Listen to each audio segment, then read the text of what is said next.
12 p.m. on a Friday night. I'm sitting on the edge of my bed. I've scrolled through hundreds, if not thousands, of videos, and I'm just thinking there, thinking about my purpose. I couldn't even read. I struggled to talk and to have conversations because my focus was so bad. So today I want to talk about Andrew Huberman's tools for focus and concentration and how they improve my focus and concentration over time. And the first tool is meditation. And I know I've said it so many times, and it's just kind of overwhelming at this point because everybody's talking about meditation, but I will literally let you know that this is such a powerful tool. It not only improves concentration and focus, but it can also improve your ability to control your cognitive abilities. So you can control your cognitive abilities. And it also improves all the neural circuits in your prefrontal cortex, right? And I know I've said it a lot of times, but this tool is so powerful. I can't stress it out enough. It's so powerful for everything that you're trying to achieve. Andrew Huberman talked about a professor of neuroscience and psychology at New York University, and she said that 13 minutes of daily meditation is proven by science that it can improve your focus. Only 13 minutes. And this study was ran for 8 weeks, but you don't need 8 weeks for to start seeing the results. You can see them in 2 weeks, and you'll see the results because you'll start to feel like you're so calm, and you start to see benefits like, oh, why am I feeling so calm all of a sudden? And it's because of meditation. Now, the second tool is to optimize your sleeping behavior. And you've probably heard this, and you're not doing it right. You're not improving your sleeping behavior. But there's no way around it. If you want to improve focus and concentration, you need to sleep better. You need quality sleep 80% of your night. And this is what Andrew Huberman actually says. 80% will improve your focus and your concentration skills. And overall your cognitive, physical performance.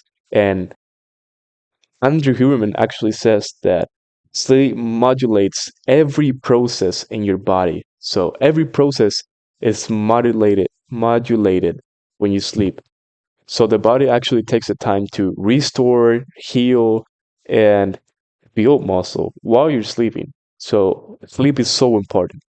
Now, one way that I actually started to sleeping better is to read. And I don't know the science behind reading before bedtime, right? But for me, it worked. Every time I read, I feel sleepy, and it makes me fall asleep so much faster. So if it helps you, try it. And now, there is no way around sleep deprivation, severe sleep deprivation, and remaining focused while being deprived. That doesn't work. You need some sleep. There is a tool, however, that can replace some sleep that you lost for 1 day, 2 days, but overall, you need sleep. Now, another thing that I did that helped me out a lot when trying to optimize my sleeping behavior is turning the room at 70 degrees. And this can help because when you're falling asleep, science actually proves that y- the body needs to drop by 3 degrees, something like that, 2 degrees for you to fall and stay asleep. So you need to fall, essentially be colder. Your room needs to be colder, and your body needs to be colder for to fall asleep. And when you wake up, your body actually warms up. So that's a process, and that's how it works by science. Now, the third tool that I want to give you is 40 hertz binaural beats. And this is like there's like an app in App Store or whatever, and it's called Brainwave. I've used it before, and I use it before working. because it's like a warm up for the brain. Andrew Huberman says that you need a warm up for the brain before you start actually doing some work or focus things, that you need your focus for a while. Like, let's say you're reading, you can actually warm up before doing your reading or your math or whatever you're doing. Now, Brainwave is a free app and it's pretty good. You can find it for free and it will help you out so much to improve your focus and concentration. And actually, not do this, it actually works as a transition, right? You need to transition from shallow focus to deep focus. And that's how it really works. That's when it comes handy. So, to transition from core focus to deep focus, you need like a little warm up. So you can use this tool, or you can use what is called white noise or brown noise or pink noise. And science actually says that it can also improve your way to transition into deep focus states. So the way focus actually works is that you have shallow focus and then you have deep focus, right? So it's the same with sleep or other behaviors, right? You get into shallow sleep and then you go to deep sleep. You there is unrealistic that you're thinking that you'll fall directly into focus, like, oh, and I'm focused. No, it's not how focus works. Now, the fourth tool that I want to give you is foods at high in tyrosine, right? It is like this neuro. I forgot how it works, but it basically foods high in tyrosine. You can look this up. Some types of meat, nuts, and vegetables, fruits. These foods will help you improve your focus and your concentration over time, right? And it's probably more healthy than a lot of foods out there. Now, the fifth tool is coffee or caffeine. I know you've heard this. Coffee improves your focus and your ability to remain focused over periods of time. But one thing is to not drink it before 2 p.m. because it can affect your sleep and disrupt your sleep.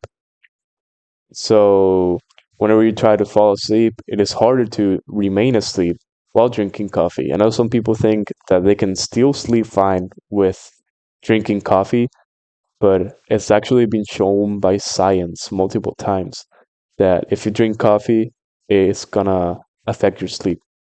Now, another thing that Andrew Huberman talks about is stress. Stress itself can improve your focus.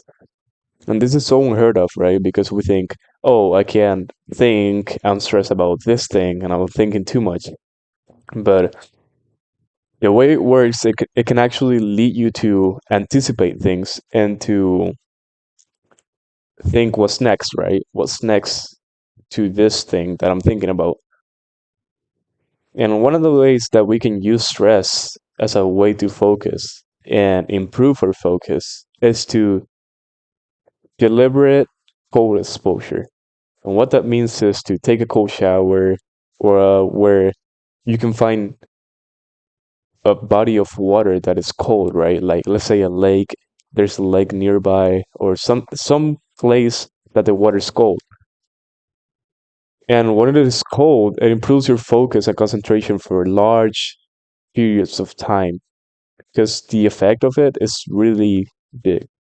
I honestly do this myself a lot. I take cold showers before I do some work, or even if I'm not doing work, but I want to feel aware and present. This works a lot because dopamine hormone that the brain releases when you take a cold shower, because like you release this hormone is epinephrine, or which is basically adrenaline, right? And increases your awareness. Now, the seventh tool is non-sleep deep rest, or yoga nidra, or NSDR. Now, this is a tool that I said that can replace some sleep, but if you are severely sleep deprived, it won't help you too much. So basically, what you do in an NSDR session or yoga nidra has a lot of names. What you do is lay down, right?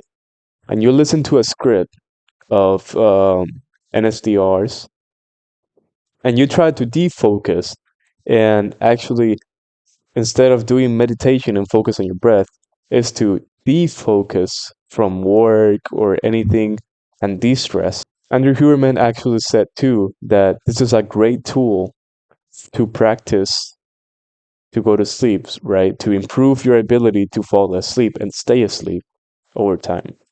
Now, the eighth tool is visual focus. So, if I'm looking at this bottle, right, I'm looking at it, I focus on, let's say, right here, and I just look at it for 1 to 3 minutes. I can improve my focus and concentration, like, by a lot.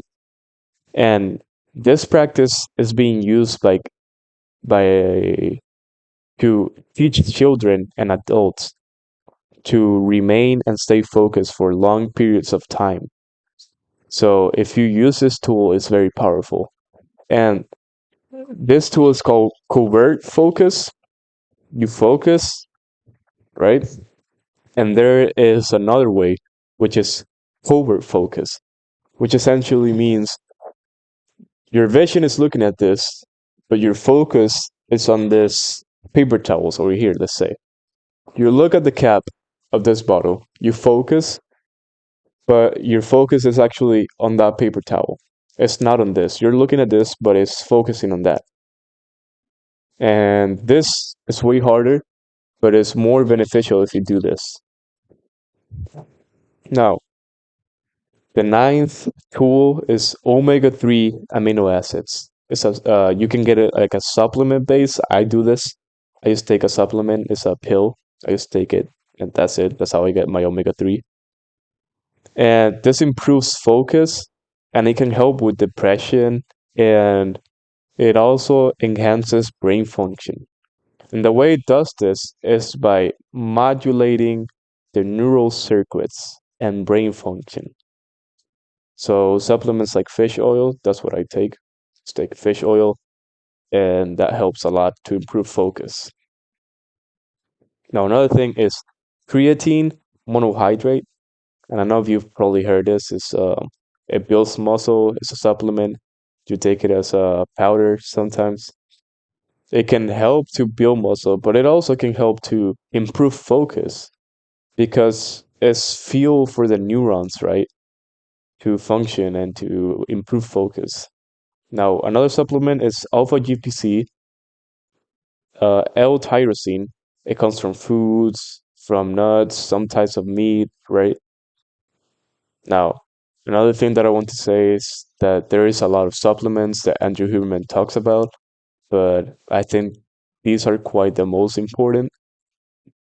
Honestly, if you want to check the supplements out, you can use examine.com, which is a website that lets you know what each supplement does, and it lets you know how many supplements are out there, and you can look at the supplements and use whatever you want.